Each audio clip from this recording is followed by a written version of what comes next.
Salut, c'est Mike, bienvenue dans cette nouvelle vidéo. Je suis actuellement dans les îles de Raja Ampat, toujours en Indonésie, du côté de la Papouasie. On est à la jonction entre l'océan Pacifique et l'océan Indien, si je ne me trompe pas.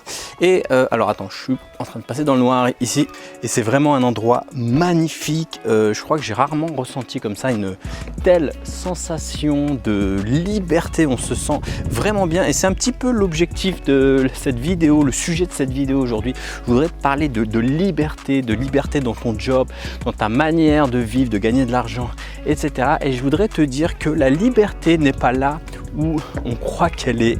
Je vais te donner ça, je vais te parler de ça à propos de ma propre expérience. Moi, quand j'étais étudiant, quand je me suis lancé en fait dans cet univers-là, de devenir développeur, etc.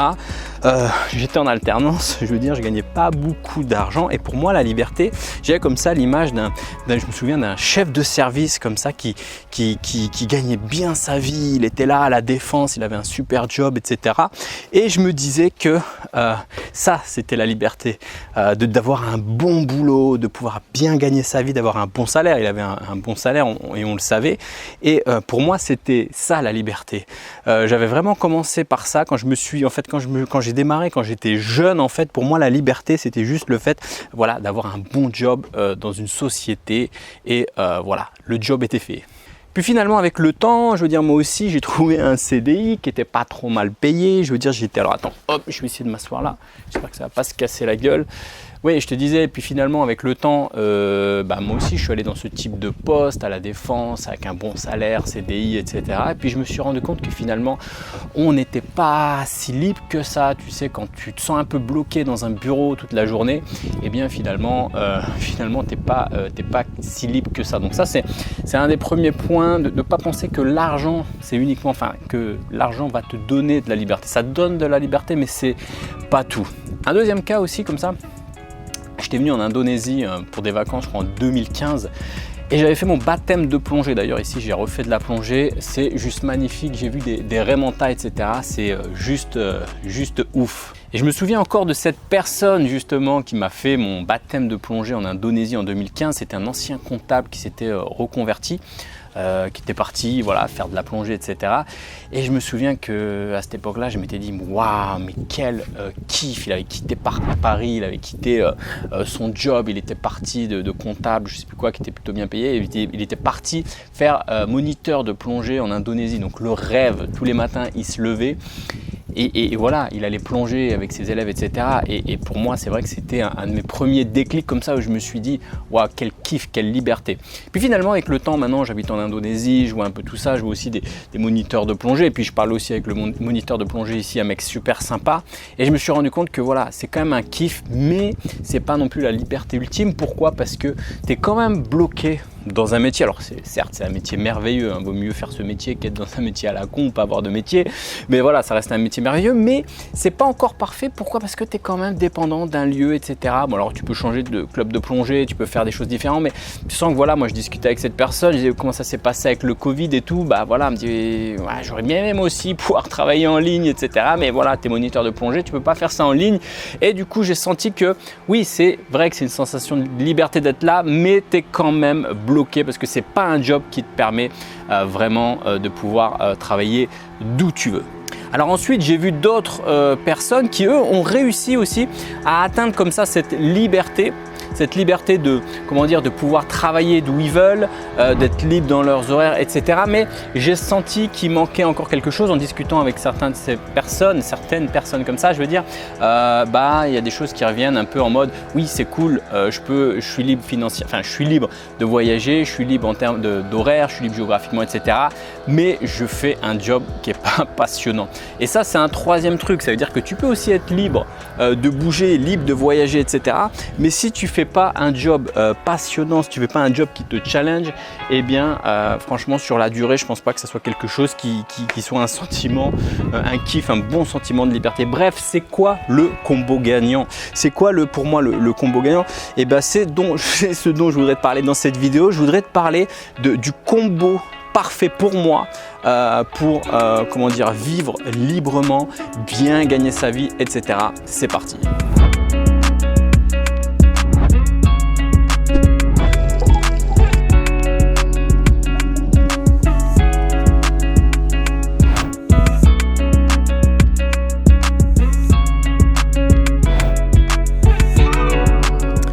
Alors voilà, après cette longue introduction, justement, je voudrais donc te parler de ça. Je voudrais te parler du combo gagnant. Alors déjà, est-ce que ça existe un combo parfait?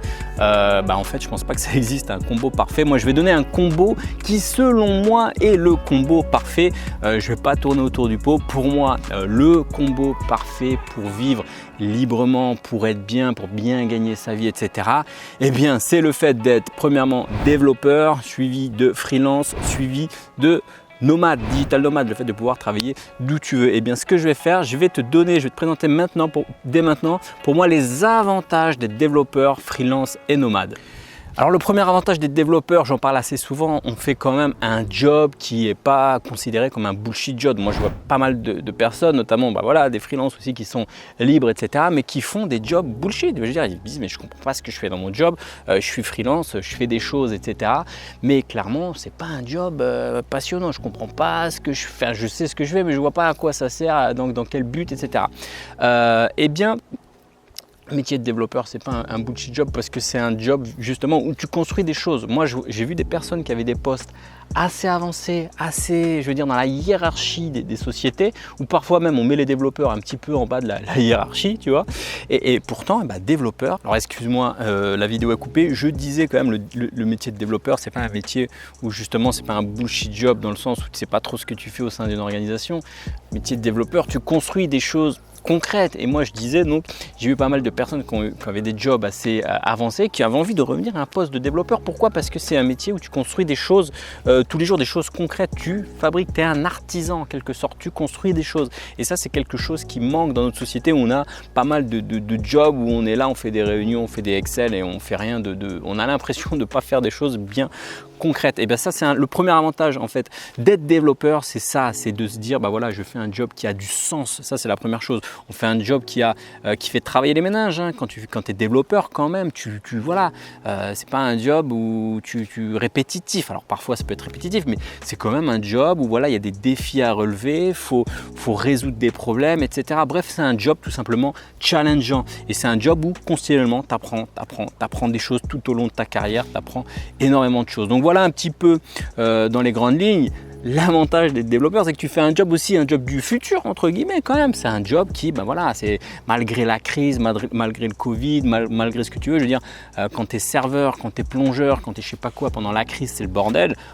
Quand tu es développeur, il peut y avoir une crise, mais il manque de développeurs, donc tu auras toujours du job. Bref, c'est un métier d'avenir. Donc ça, c'est le premier avantage, bien sûr, d'être développeur. Ensuite, moi, ce que je recommande souvent, c'est de passer ensuite freelance. Alors, il faut faire les choses peut-être par étapes, mais évidemment, freelance, c'est quoi les avantages d'être freelance? J'en ai parlé des centaines de fois, mais parfois, c'est vrai que tu as des développeurs. La base déjà, c'est d'avoir un bon métier où tu es bien. Tu es développeur, mais parfois aussi, quand tu n'es pas freelance, ça dépend les boîtes. Tu peux tomber sur des bonnes boîtes ou tu peux tomber sur des boîtes de merde ou des SS2I, des ESN.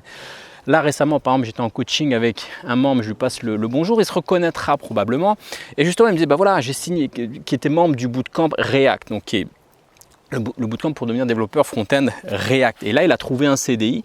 Et il me disait, putain, quand même, les boîtes, je passe par la case CDI, salarié, etc. Mais waouh, les critères, les clauses de confidentialité dans le contrat, ils m'ont mis des clauses comme quoi j'ai pas le droit d'aller travailler dans une autre boîte, etc.